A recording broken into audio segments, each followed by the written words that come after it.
and she had a TV on, and one of the towers of the World Trade Center was burning. And I said, "What happened on World Trade Center?"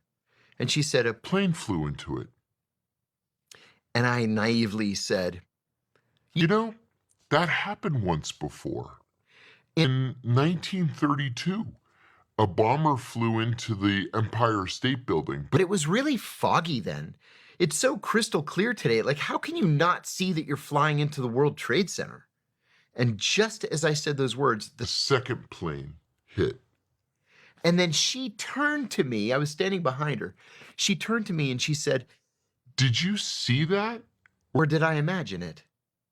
And I ran back to my office and I I said, said, guys, 2 planes just hit both towers of the World Trade Center. I think we're under attack.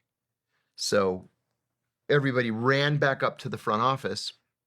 Now, Kofer's office had TVs mounted above the door, like CNN, MSNBC, Fox, BBC, Russian, Iranian, whatever, Chinese. And they were all starting to switch over to a live feed. Silence. And I mean, there were, 150, 200 people just standing there staring at the TVs In silence. And then finally somebody shouts, Will somebody please lead? and then Kofer snapped back into, real life and said, You, go to the director's office. You, go to security. You, talk to this guy. You.